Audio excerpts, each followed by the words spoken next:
Webinars are a great resource to use for sharing your knowledge and establishing your authority on your subject. It seems as if they are everywhere in the online course world, with everyone from Melyssa Griffen to Mike Futia using them as part of their online course process. But what is a webinar, and how can you integrate one into your online course offering? Today, I have the absolute privilege of having Melyssa Guller on the podcast to answer just that question.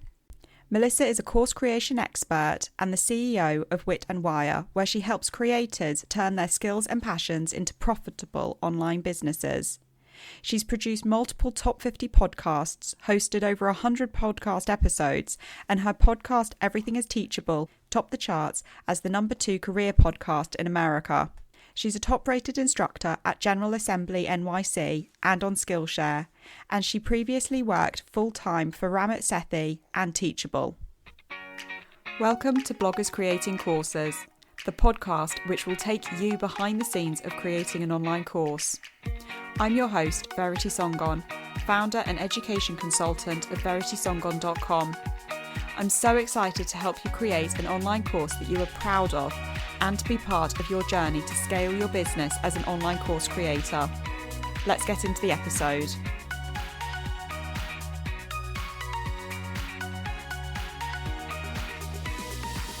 Thank you so much for joining us today. I am so excited. I am going to fangirl a little bit and say that I have stalked you on your Wit and Wire podcast for quite some time now. And if any of our listeners are thinking of starting a podcast, I'm going to give Melyssa a little bit of a shout out now and say, do listen to her Wit and Wire podcast because it is absolutely fantastic. And I used it as a bit of a crash course for this podcast. I'm going to hand over to you now, Melyssa. Please tell us all about you. Who are you? Tell us all the things about you and what you do.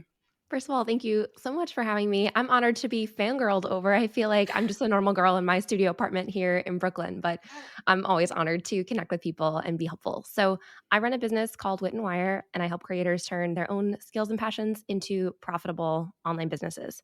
I felt really fortunate to previously work full-time for Ramit Sethi and Teachable, and working for those businesses really opened my eyes to the kind of business you could run online. This is well before the pandemic, well before people knew what an online business really meant. And just seeing people talk about flying drones, watercolor painting, raising goats, and being able to do what they loved and share it online, I felt like that was really important to empower more people to do and to talk about it. So that's the mission of my company today. And I feel very fortunate to run my own business full-time doing work I love. Absolutely fantastic. And we've got a really interesting topic that we are talking about today because we're going to be talking about webinars. And I wanted to talk to you about this because you're starting a webinar in a day course quite soon, or have you started that yet? I've run one intensive so far and planning to run more in the future, which I'm very excited about. That's really exciting. So it's really timely to get you on and talk about this subject, because I feel that quite often, especially at the moment, webinars are being blasted at us left, right, and centre. We see them advertised on Facebook, on Twitter, whichever social media platform we're on. They seem to be kind of the thing of the moment, quote unquote, and for want of a better term there. So I'm going to dive straight in and ask you quite a big question as the first question. But what is a webinar, and how does a webinar differ from an online course? Very important. So a webinar, the way that we're going to use it, is an opportunity for you to do a virtual training where you get to share more information about your expertise and present an offer at the end. They are usually offered for free. And to be very clear, it's not a giant infomercial. You still want to share a lot of value, and you're usually giving prospects informed decision-making power. You're teaching about your area of expertise, why you're the right person, how your method works. And then at the end, you're sharing a very clear call to action to join a program, a service, or submit an application. And that's very different from an online course or even a workshop, where although you may see the term like training or workshop used for webinars, I think of a workshop as something virtual that is very action-oriented, very step-by-step. There are clear objectives. People walk away in the end and they have learned something, as opposed to the webinar where your goal is to empower people to make a decision at the end. So that's a bit of a compare contrast. Absolutely. I love that. And I think that's so wrapped up really nicely in a nutshell, is that there is that offer at the end, which will hopefully lead into your online course and could serve very naturally and nicely as that lead in. it links back to a sales funnel, I suppose, in a way, doesn't it? And a lot of people could use a webinar as a great introduction to, like you said, setting themselves up for their online course and setting up their own expertise there. When, I know I mentioned web funnels there, but when might you want to create a webinar versus an online course? I think an online course, because it's a paid product, should always come first. The way that I see business, I like to choose your signature offer, whether it starts off as a one on one service or a course. I don't believe you have to do one or the other first. But I think in order to create a solid foundation for a business, thinking of that signature offer, that thing that people will pay you for, where you can help them achieve some kind of goal or address a challenge that they're already thinking about, that's where I always start. I imagine a funnel almost upside down, like a triangle, where the bottom is that offer itself. And to me, before you get into a webinar, what I would recommend and what I work on with clients and students is getting that offer in place, even with a couple of buyers, because that validates demand for the offer itself before you then kind of move one level up in the funnel, which is where the webinar fits in. The webinar is your opportunity to sell your paid service, course, whatever it is that people are going to buy from you. And unless you've done that groundwork to make sure that the offer itself is profitable, you're going to have a hard time figuring out if the webinar didn't convert or if your offer won't sell. So that's why I like to work backwards. But then once you have that course that's even sold a little bit, having a webinar is a great strategy to promote your offer. And then the way that your overall marketing funnel might look is that you have your social strategies, maybe you do partnerships, you have traffic coming in from anywhere. And if you're driving all that traffic into a webinar, that's going to be almost a replacement for a salesperson. We don't have unlimited time and money to hire an actual salesperson to talk about your course.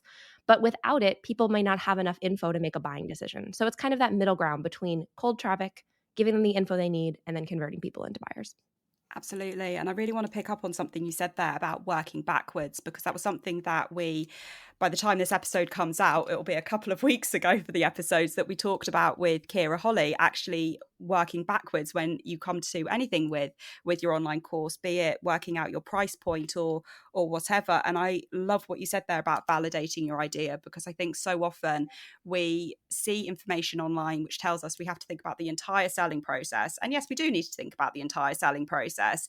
But as you said, if the funnel isn't working, if you throw everything into it, you're not going to know which part of the funnel isn't working. And as you said, you need to validate that idea right from the get-go there, and right from the beginning. So important for our listeners who might be thinking, yes, I want to set up a webinar as part of my sales funnel.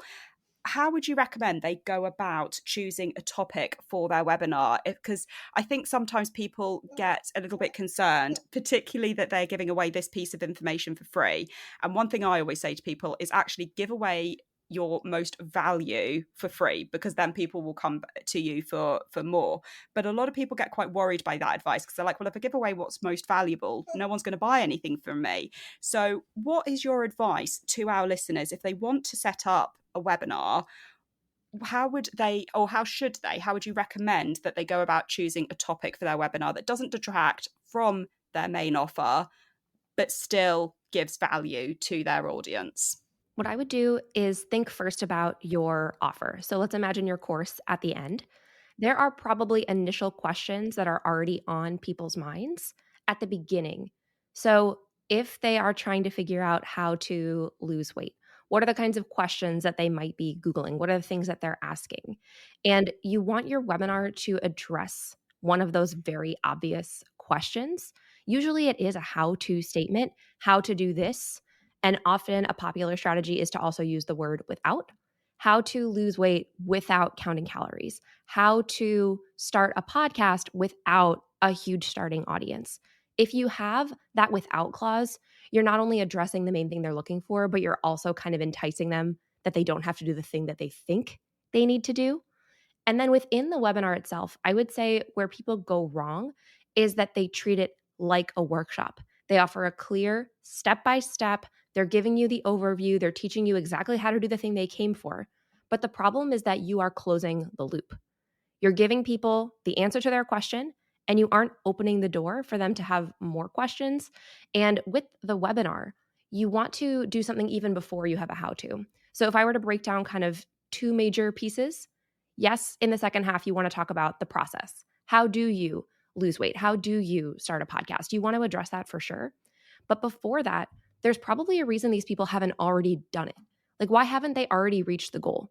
And a big reason why is because there are mental blocks or fears or challenges or misconceptions that they have about your area of expertise. And because they believe that those are true, they haven't started. So I'll give an example from my podcasting masterclass. A lot of people believe that you need a huge audience in order to make money. And most people believe the best way to earn money podcasting is through sponsorship.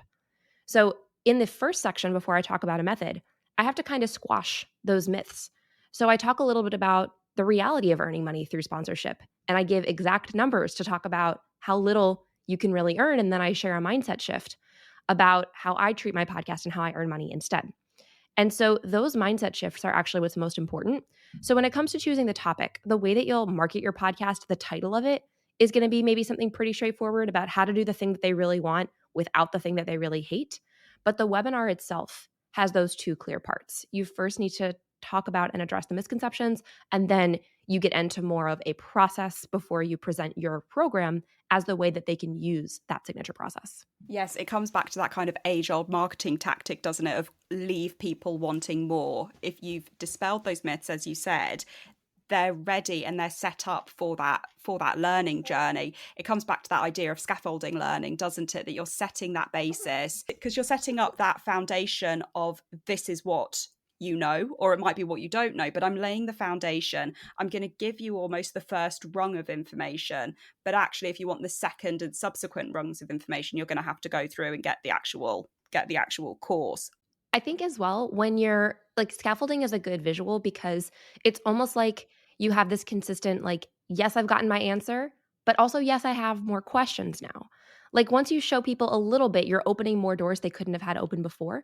And I also want to differentiate with a course or a workshop, your goal is to give people steps so that they can do a job, so that they can reach an outcome. With a webinar, your goal is for them to leave believing that they can reach the outcome. It's a lot more about like mentally clearing their roadblocks and empowering them to make a decision that they want to reach the goal. And then your course is the way that they reach the goal. But hopefully that's a helpful distinction. Absolutely. I love that distinction so much. And it's made me immediately think in education when I did my education training is we get taught about this thing called Johari's window, and not wanting to go into it too much depth, but it's about how you get some students that come and they know what they don't know. So they therefore know what they want to learn. But then you also get those students who don't know what they don't know. And that's something that you're really tapping into from what you're saying with the webinar. You've got people coming to you, thinking to themselves, yes, I know that this is what I want to achieve. And this is the without bit that you said. This is how they're going to achieve that. But then you're also going to hopefully pique their interest a little bit in the webinar as well by introducing ideas that they didn't know that they didn't know. And then they're thinking, oh gosh, this is what I'm going to learn through going through this funnel and getting to the online course there. I love that. So, next big question. How might you go about creating a webinar? Do you have a strategy or a process that you could offer to listeners who are thinking of creating a webinar? The thing I would do first is create a framework for the webinar itself.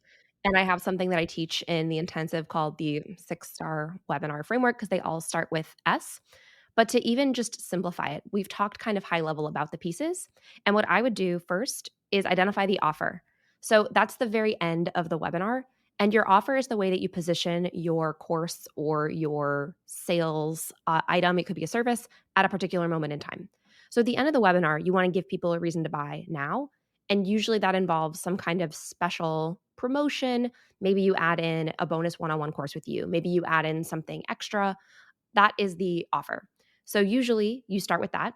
Then you work your way one step backwards. So the slides that come immediately before the offer, I call that your signature method.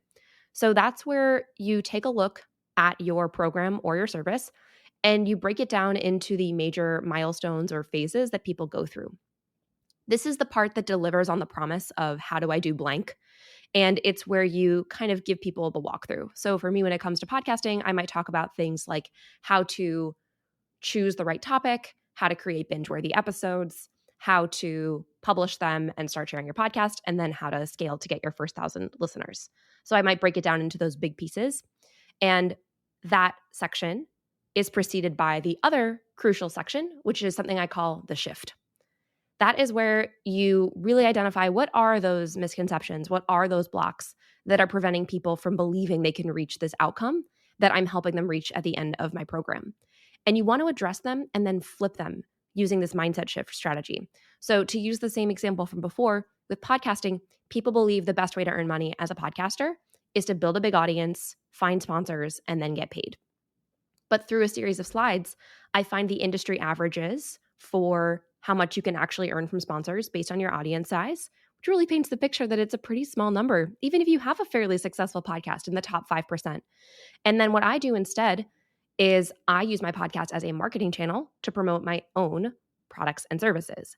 And that's how I'm able to earn much more money as a podcaster by having that mindset shift.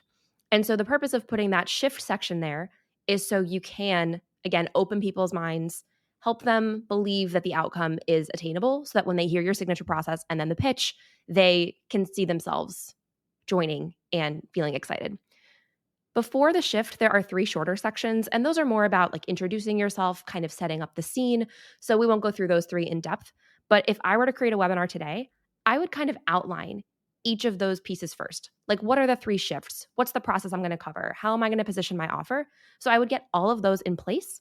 And then I would use that information to create my registration page. That's the landing page where you drive traffic, where people have the opportunity to submit their email address in exchange for registering for your webinar.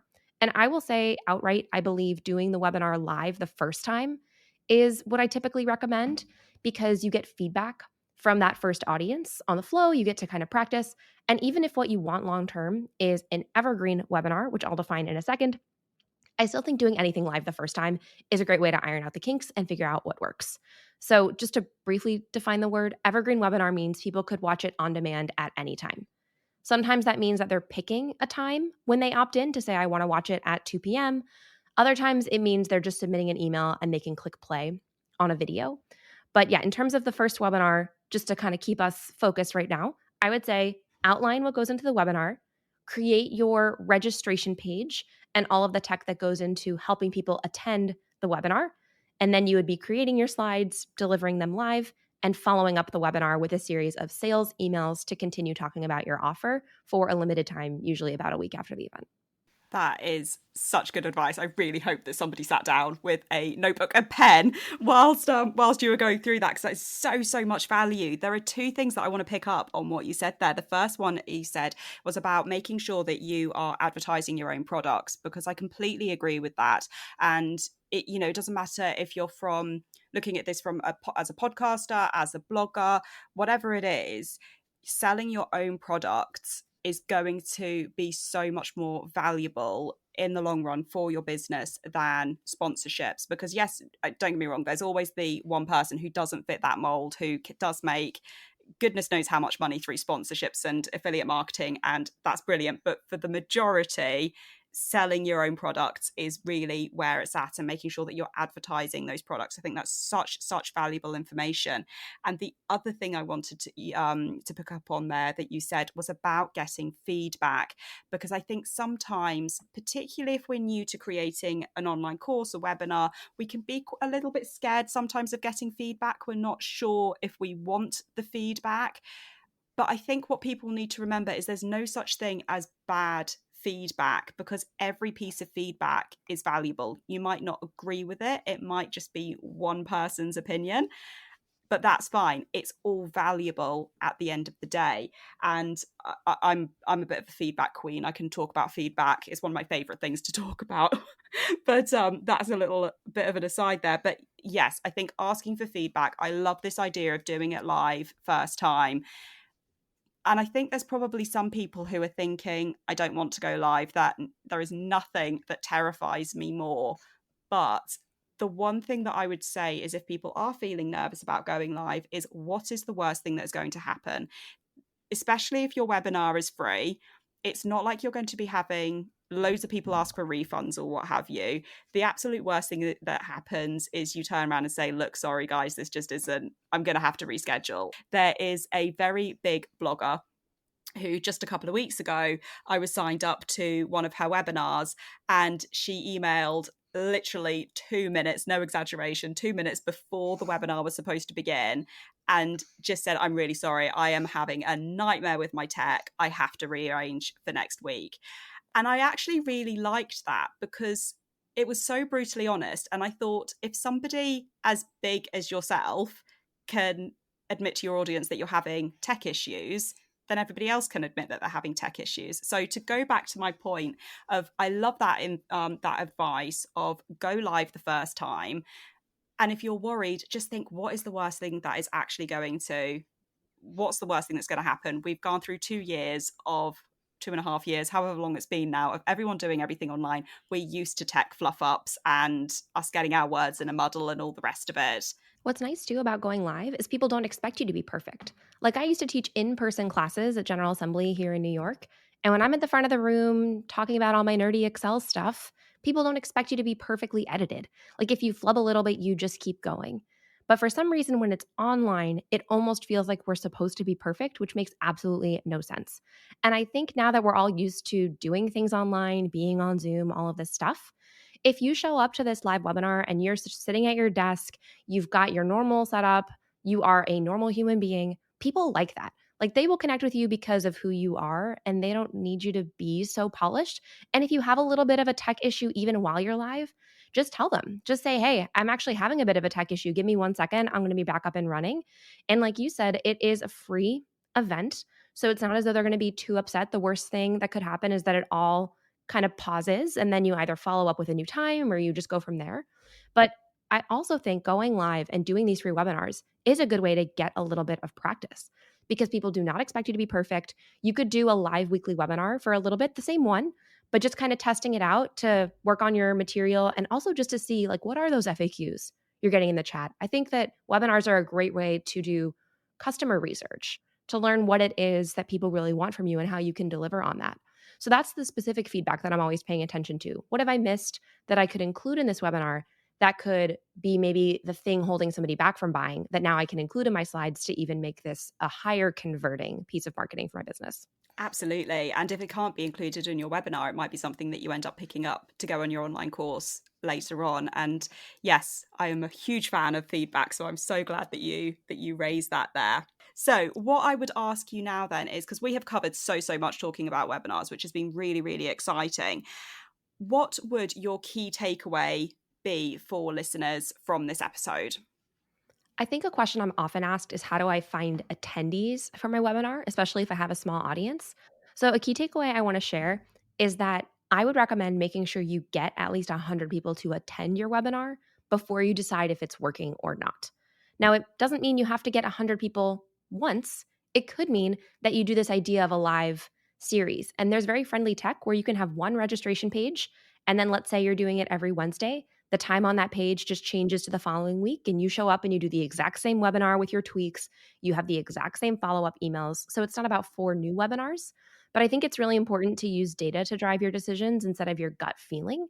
And I think what can often happen is if only 20 people show up the first time and nobody purchases, it can feel really demoralizing. It can make you feel like it was your webinar that was the problem. In fact, it could just be that you just have not enough people yet who have seen your offer.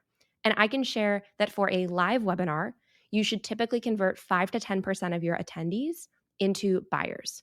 But then if you have an evergreen webinar, meaning that it's on demand, people are not watching you live, they're hitting play at any time, those convert between 2 to 5%. Now, at first, it may seem obvious, okay, I should always do live.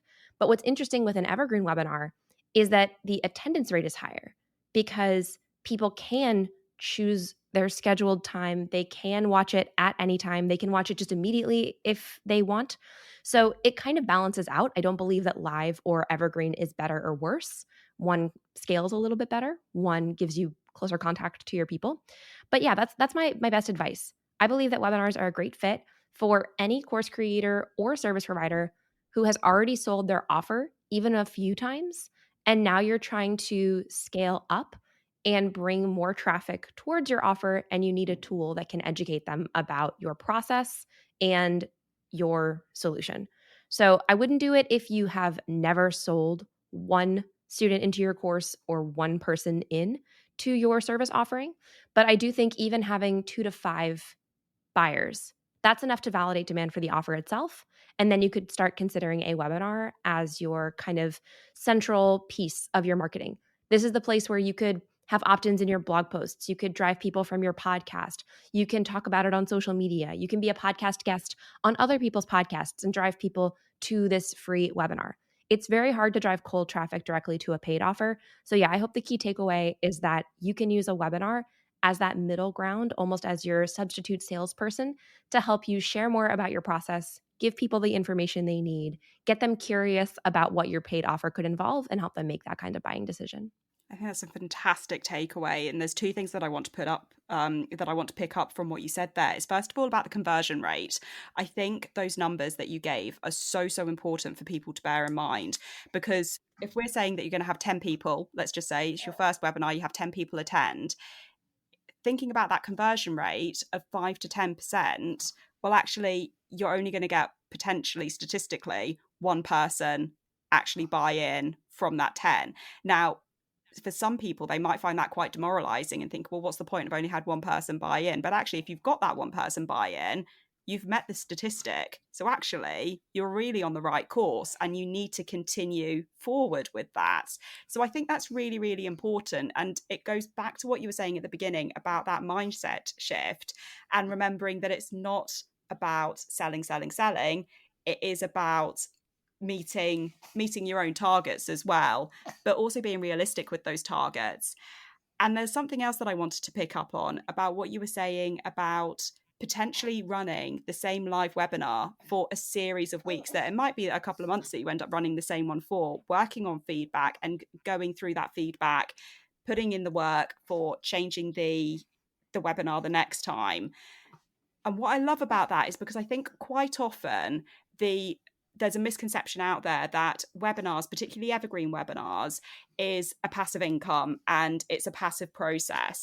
Is that it is the complete opposite. There is a process that if they start becoming an evergreen model, that's great, but there is an awful lot of work that comes in beforehand before it becomes evergreen and passive income. And again, I think that's really important for listeners to remember. It's not a record a 60-minute webinar or what have you, and then stick it online and that's it. It's going to generate money. As you said, it could be, or it should be, quite a long process to actually make sure that it is right and it fits your sales funnel and it fits your audience and it fits your offer as well. So I think that's a really, really important part of your takeaway that I really wanted to pick up on there. And as you said, finding people for your webinar, go on podcasts, make sure you're putting it on your blog, loads of different ways. I will just ask a question though, because there might be a couple of listeners out there, or a few listeners thinking, well, actually I have already guested on a podcast or two, I talk about my offer on my blog, I'm putting it up on social media, I'm just not getting any traction. Would you have any advice for those listeners? I think that could be an indicator that people are not ready to go from a cold lead to immediately buying from you. And I think it underlines the main benefit of having a webinar, which is people are willing to take a step for free. There's this psychological effect in marketing we talk about called a series of yeses. And that says that the more times people say yes to you, the more likely they are to continue saying yes to you. So a yes could be liking a post on social media. It could be tuning into hearing you on a podcast. It could be opting into something free on your website. It could be signing up for a webinar. All of these are small yeses. And the more times they say yes to you, the more natural it will feel to say yes in the future. So if you go on a podcast and that's someone's first time hearing you, they may not be ready to say yes yet. And it might not have to do with you. It could just be the timing, they're not ready for it. But if you give them something to opt in that is free, that's a smaller commitment, a much smaller yes than asking for something that's paid. So the webinar in the middle, I think is helpful for two reasons. One, obviously, is that it's this small yes. They now have the opportunity to hear your pitch. Maybe they join. But another takeaway, because we're talking about the conversion rate, is that yes, it could feel like, wow, 2 to 5% of people converting from an evergreen webinar is not that much. Is it really worth it? However, the rest of those people, the 95 to 97, 98% of people, they're still on your email list now. They are now in your world, and you can market to them in the future. And I have seen from my own business that the long tail conversion of those subscribers is significant, where people may not be ready to buy the day they find out about you, but in 3, 6, or even 12 months, they will be. So that's another reason why webinars are great to build your business, because you can't control when the timing is right for somebody, but you can present yourself as the person who can help solve their problem when they're ready. I believe people need to statistically see or hear about your offer 7 to 10 times before they are at that point of being ready to say yes to your big offer. Thank you so much for joining us today. I have learned so much, and I hope that our listeners have taken away so many golden nuggets of information as well. What I'm going to ask you now is, what is your contact information? Where can people find you on social media if they want to find out more about you and what you do? Tell us where we can catch up with you. So I hang out mostly on TikTok and YouTube at Wit and Wire, where I share course creation and online business tips. And since we've been talking all about webinars, the question I'm asked the most is probably which webinar platform or software do I recommend? So if you want to download my comparison of the top platforms for live or evergreen webinars, you can visit witandwire.com/webinar platforms. I love that. And we will get all of that linked down in the show notes as well, so people can find that and click on those links. And hopefully, if people are thinking of creating a webinar, they will be able to use that comparison tool there and make an informed decision, because there are so many platforms out there, just like online course platforms. Well, Melyssa, I've had such a good time, and thank you so much. Thank you for having me. Thanks for tuning in to this episode of Bloggers Creating Courses. If you enjoyed this episode and you'd like to help support the podcast, please share it with others, leave a rating and a review. Ratings and reviews help us to reach more people who want to build and scale their online course, so you're really helping to widen the support for our blogging community. To catch all of the latest from me, you can follow me on Instagram @VeritySongon. I'll see you next time. Happy content creating.